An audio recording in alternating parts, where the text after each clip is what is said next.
ఏమిటా నీకు అప్పుడే పెళ్ళేమిటా నీ బొంత? నీకు మ్యారేజ్ స్పెల్లింగ్ తెలుసా? తెలుసు నాన్న, MARRIAGE. ఎలా కరెక్టేనా? కరెక్టే బావా. అప్పుడే కాత్యాయనికి మ్యారేజ్ గురించి మాట్లాడే ఏజ్ వచ్చేసింది. ఈ బంధువు ఇంకో బుల్లా కన్నా నై కన్నా సరే ఏమిట్రా? నీకు బోల్డ్ భాషలు వచ్చు గానీ అసలు బుర్రలేదు బావా. కాత్యాయని ఏమంటుందో విను. ఏంటి? కుర్రాడి తరపు వాళ్ళు పైసా కట్నం తీసుకోరా. మన పిల్లని ఇంకెక్కడైనా ఇస్తే నీ తాహతుకి ఈయనపక్షం 1,00,000 కట్నం ఇవ్వాలా?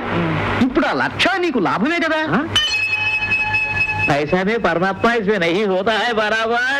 शादी हो రెండో లాభం. కుర్రాడు మన రాష్ట్రంలో గాంధీ గారి కుడి భుజం లాంటి సుబ్బరామయ్య గారు అబ్బాయి. వారింటితో వియ్యమందడం ఎంత పలుకుబడి. ఆ పలుకుబడే నీకు పెట్టుబడి అవుతుంది. ఆలోచించు. ऐसा देशभक्त को अभिमान हमारा जन के क्या लाभ है इसमें नहीं होता है को. బావా ఎందుకైనా మంచిది కాస్త తెలుగులో ఆలోచించు బావా. ఏరో నీ బుర్రలో ఇప్పుడిప్పుడే తెలివితేటలు తెలుగులో చిగురుస్తున్నాయి. బాగానే ఉంది. బుజ్జే సరే, నేను వెళ్ళిన కుర్రోడు తల్లితో మాట్లాడతానమ్మా. ఆవిడ పద్ధతి ఆవిడ నాకు నచ్చితే అలాగే. ఆవిడ నీకు నచ్చడం ఏమిటి బావా? పెళ్ళెవరికి? अरे अपाद में इसमें नहीं होता है. कोई को ना कर पूछा कभी नहीं झगड़ा नहीं करना.